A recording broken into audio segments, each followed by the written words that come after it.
Okay, this is Philip Lee, and what I'm going to do now is I'm going to make a video presentation on my version of Company Aytch, which is a memoir by Confederate Private Sam Watkins, and he has it titled CO period AYTCH. That stands for Company Aytch. He wrote it about 20 years after the war, and a lot of the terms that he uses are antiquated, no longer familiar to a lot of readers. So what I did is I went through his manuscript and added about 250 annotations to explain things.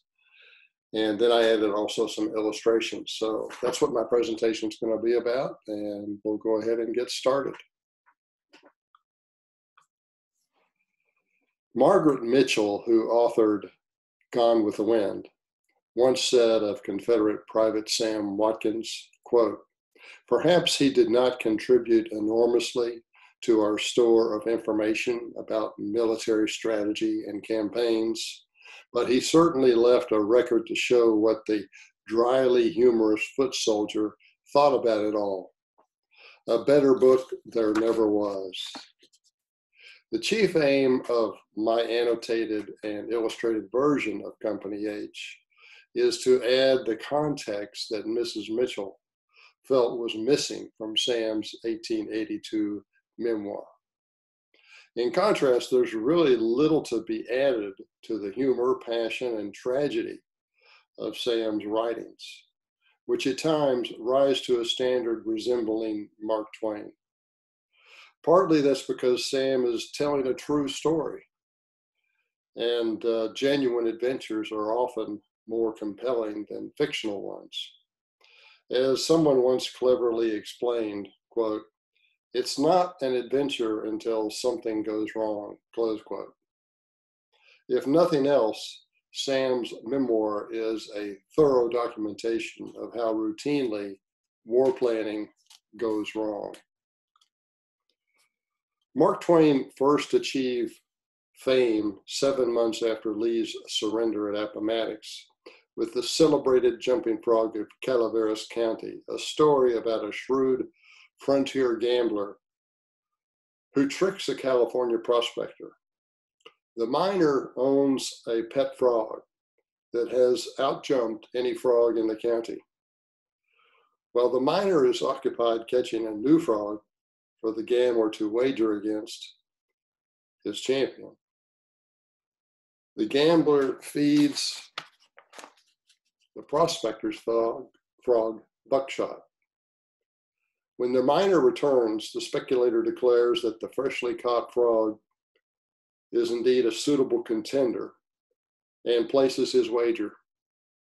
To the dismay of all save one, the champion frog won't budge, and the cheater wins. Watkins tells of a similar but true incident several years earlier when his Confederate army was idled for 7 weeks in Tupelo, Mississippi. To overcome boredom, the soldiers would wager on most anything, including how fast lice would run off of a tin plate. One soldier was constantly winning until the others figured out he always heated his plate before a race. Unlike Twain's, Sam's literature would go almost unnoticed for over a century.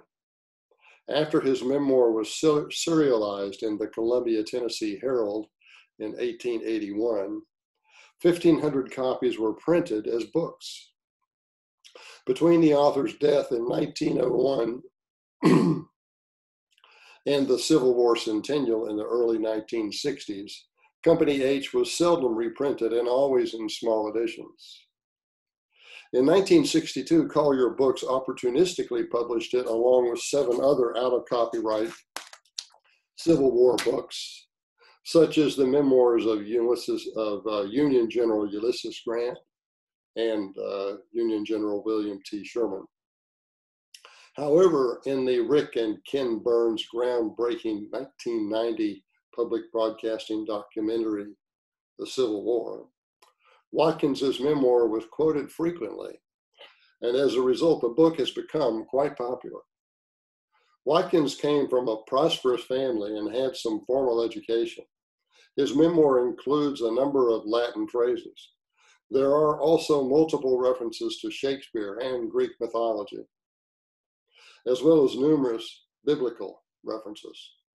Sam was born in the summer of 1839 in Maury County, Tennessee, which is about 45 miles south of Nashville.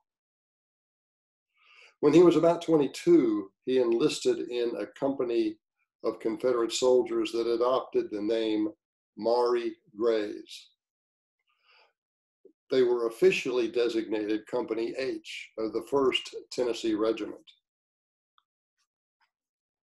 Originally, 120 men joined the company, but when it surrendered almost precisely 4 years later, only 7 of the initial soldiers remained, including Watkins. During the war, Sam was wounded 3 times. He was also captured 3 times, but returned to his comrades by escaping. He fought in nearly all of the major battles of the principal Confederate Army in the Western theaters. Examples include Shiloh, Perryville, Murfreesboro, otherwise known as Stones River, Chickamauga, Lookout Mountain, Missionary Ridge, and the 4-month Atlanta campaign, as well as Franklin and Nashville in Tennessee toward the end of the war in late 1864. Aside from fighting, Sam endured the constant hardships of marching and camping in an ill-provisioned army. Like most of his fellow soldiers, he was often barefoot and hungry. It was especially hard to stay warm in the winter. Sam's death in 1901 at age 62 may have been premature as a lingering consequence of such deprivations. Although Watkins was unmarried when he marched off to war, he had a sweetheart named Jennie Mays, who was his age. When the two were teenagers, their families owned adjacent farms.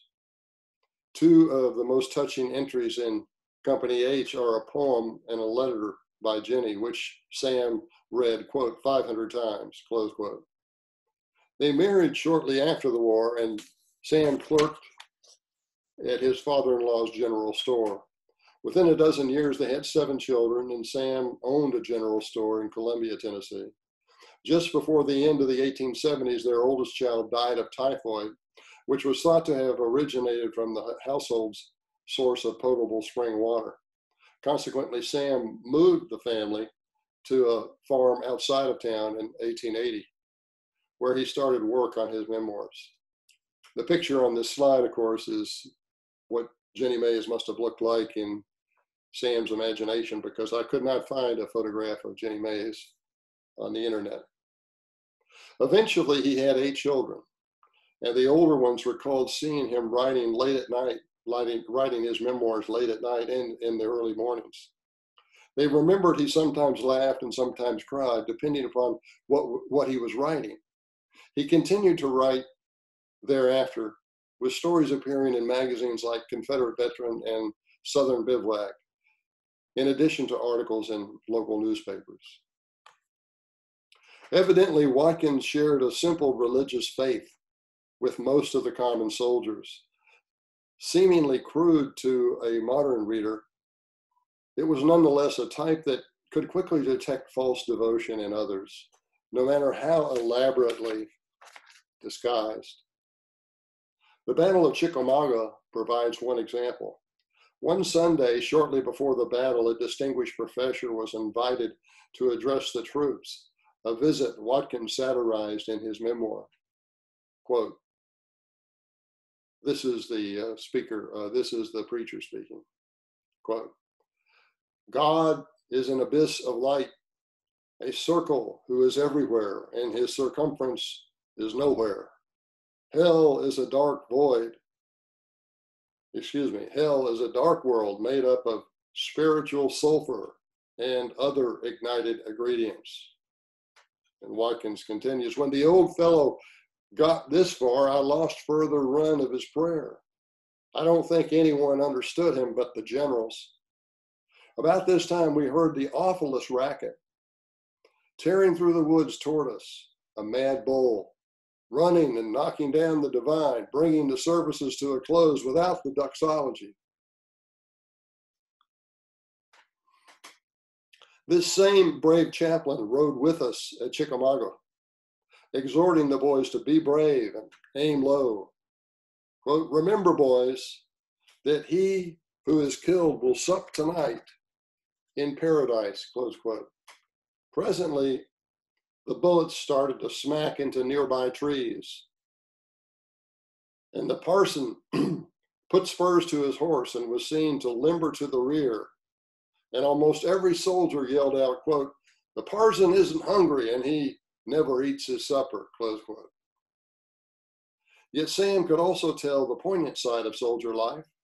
On the evening after the Battle of Chickamauga in northern Georgia, he experienced a heart-rending sight. He was with a detail of soldiers looking for wounded when they were approached by a group of women with lanterns, also searching for survivors. Coming to a pile of our slain, this is Watkins speaking, coming to a pile of our slain, we had turned over several. When one of the ladies screamed and ran to the pile and raised a man's head, placed it in her lap and began kissing him, saying, oh, they have killed my darling, darling, darling. Oh, mother, mother, what must I do? My darling, oh, they have killed him, they have killed him. Sam continues, I could witness the scene no longer. I turned and walked away. Several times, Watkins narrowly missed becoming the object of such bereavement himself. Once during hand-to-hand combat at the Battle of Kennesaw Mountain, I'm quoting from his memoirs now, a Yankee rushed me and said, you have killed my two brothers and now I've got you. I heard a roar and felt a flash of fire and saw William A. Hughes grab the muzzle of that gun, receiving the whole blast. He died for me. Watkins watched as litter carriers took Hughes away. The dying soldier kept telling them, quote, give me Florence Fleming, close quote. That was the name of his rifle, which he had engraved on it in silver lettering. It was the last time I saw him, Watkins wrote. But I know away up yonder in the blue vault of heaven, we will sometime meet at the marriage supper of the Son of God. Shakespeare wrote of combat transforming soldiers into a band of brothers who become more motivated to fight for one another than any political cause. Thus, during the hasty retreat from Missionary Ridge at the Battle of Chattanooga in November 1863, Sam describes how 4 rebels demonstrated brotherly affection for a comrade in a manner that would have been unthinkable during that era under almost any other circumstances. I'm quoting now from the memoir. We saw poor Tom Webb lying shot through the head, his blood and brains smearing his face and clothes, and he still alive. We did not wish to leave the poor fellow in that condition, and 4 of us got a litter and carried him to Chickamauga Station. The next morning, Dr. Dixon told us that it would be useless for us to carry him any further because it was utterly impossible for him to ever recover. To leave him where he was, we thought best. We bent over him and pressed our lips to his, all 4 of us. We kissed him goodbye. Despite such experiences, Sam's persistent eye for humor almost never failed him. One evening, he and the Louse racing champion, T.C. Dornan, were instructed to infiltrate the nearby Union picket line and gather information about the opposing army. His identity was obscured by darkness. With his identity obscured by darkness, Watkins pretended to be a Federal infantryman as he quizzed a Union sentinel. Now quoting from the memoir. "Captain, what guard is this?" He answered, "Nine Botch, you bet," is what I understood him to say. "What regiment are you from?" I continued. "Aytch, dude, mein Gott, Donnermetter, Steffel, Switzer." I had to give up. I had run across a detail of a Dutch regiment. The term Dutch at that time was used for Deutsch, meaning German. And he was obviously referring to a regiment of German immigrants. Sometimes Sam might have been telling stories that he had heard from others, but took the liberty of putting himself into the narrative. One example is his description of getting friendly with a Union sentry the night before the Battle of Perryville, Kentucky. This is obviously, upon research, apocryphal. Probably did not happen at Perryville, but the narrative probably did happen with somebody he knew or something he heard about during the war at some other battle.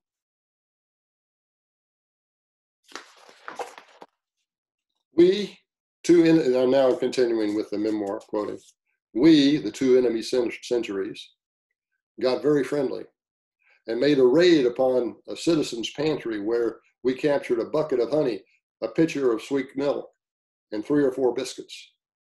The old citizen was not at home. He and his whole household had gone visiting.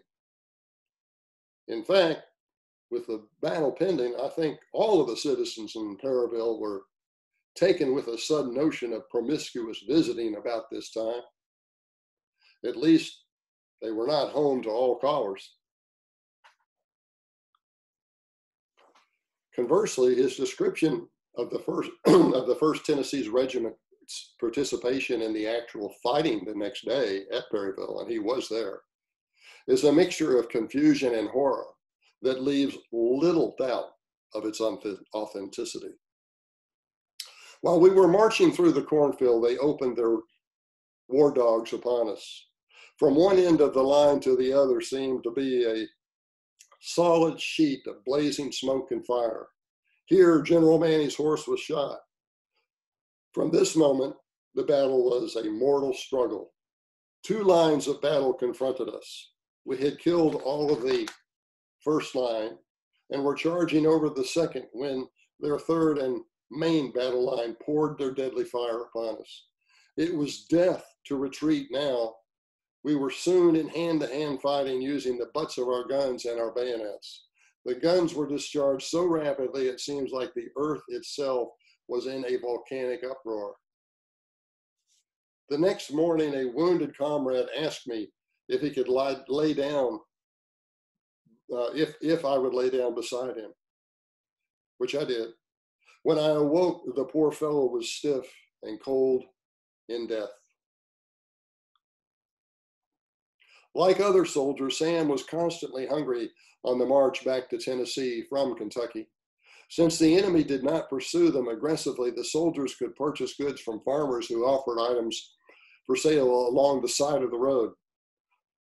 Alternately, they might confiscate goods from Union loyal citizens. Shortly after his unit crossed into Tennessee, the Tennessee line, where the expected rations failed to materialize, Sam struck out through the country in search of food. I had gone but a short distance before I came across a group of soldiers clambering over something. It was Tom Tuck with a barrel of sorghum that he had captured from a good Union man. He was selling it out at $5 a quart. I paid my $5, and by pushing and scrounging, I finally got my quart. I sat down and drank it. It was bully. It was not so good. It was not worth a cent. I was sick and have never loved sorghum since. The next year, while the Army was preparing fortifications they would never use at Chattanooga, Sam's dad paid a visit. The soldiers were living on parched corn. Since Sam was ashamed to offer such a meal to his dad, he introduced his dad to the regimental commander, Captain Fields, who invited the two to have dinner with him. Shortly thereafter, an African-American cook dumped a frying pan full of parched corn on an oilcloth and announced, quote, "Master, dinner ready," close quote, Watkins recalled. He, the regimental commander, was living like ourselves on parched corn, Watkins realized. Sam's memoir rarely speaks of African Americans or slavery. However, after the fall of Atlanta, the Army of Tennessee, then commanded by Lieutenant General John Bell Hood, was advancing towards its namesake state. It was advancing towards its namesake state, meaning Tennessee, in hopes of forcing Union Major General William T. Sherman, who was in Atlanta, to backtrack. Along the route, Hood destroyed railroad track north of Atlanta to cut off Sherman's supply line. At Dalton, Georgia, a 750-man federal garrison that included 500 African Americans guarded the track. The federal commander, badly outnumbered, felt compelled to surrender, but wanted assurances that the blacks would be fairly treated. Hood would make no promises, but in the end, the blacks were put to work tearing up railroad track. As Watkins described it, "We marched the black rascals out. They were mighty glad to see us, and we were kindly disposed to them. We said, 'Now, boys, we don't want the Yankees to blame you, so let us just go out here on this railroad track and tear it up and pile up the cross ties and pile the iron on top of them, and we'll set the thing afire. And when the Yankees come back, they'll say, boy, what a bully job you African-American soldiers did make.'" Probably said, "What a bully fight you blacks did make." So continuing with my analysis here, although I've discovered no separate account to verify Sam's story at Dalton, there is conversely no doubt that about 500 black soldiers were surrendered that day to Hood's Confederate Army, and there were no reports of any racial massacre. Moreover, it seems plausible that Hood would quite naturally use the black laborers to tear up the railroad tracks. It may not have happened exactly as Private Watkins explained, but there's a good chance that if they were captured, they became laborers until they were, either sent back to the plantations or sent to the appropriate place for imprisonment or parole, that they would have torn up the tracks. Anyway, I'll continue. During one idle period in Tennessee, Sam and some comrades made a raid, as he called it, on a farmhouse where they spied a fat hog. They decided to steal the hog by having two of the soldiers, which included Sam, distract the inhabitants of the house with a visit. Nobody was home except for an old lady and her widowed daughter. But the women invited Sam and his comrade to lunch, during which the old lady disclosed she had 3 sons in the Confederate Army and 2 of them had been killed. Presently, distant gunfire informed Sam that the hog had been killed and would be butchered. When he returned to the rest of his group, Sam, quote, "did not know how to act. The hog was cooked, but I did not eat a piece of it. I felt that I had rather starve, and I believe that it would have choked me to death if I had attempted to eat it." A short time later, an old citizen from Maury County visited Sam and gave him some money that his dad had sent.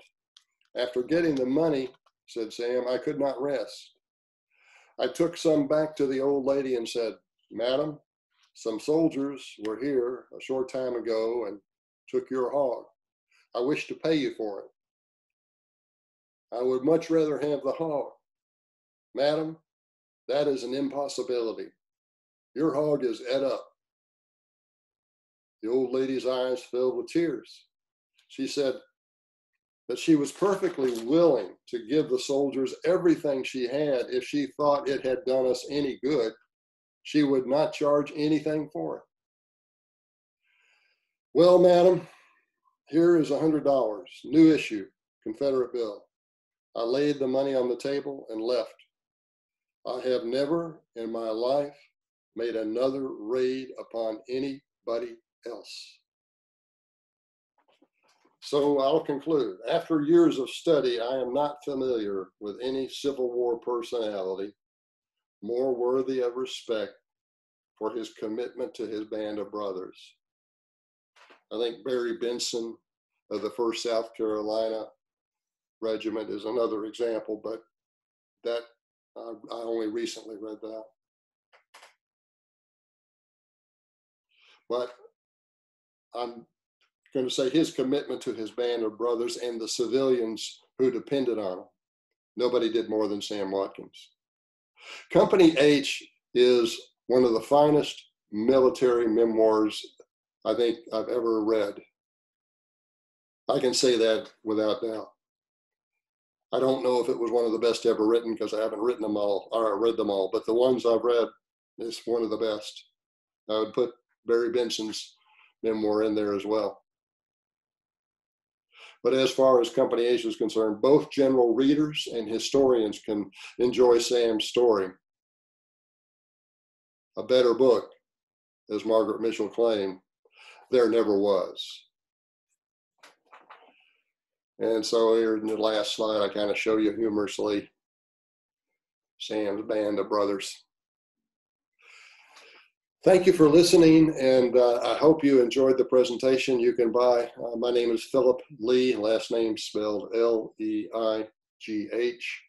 My illustrated and annotated version of Company Aytch is available at Amazon, Barnes & Noble. You can buy them there. That will conclude my presentation. Thank you for your attention.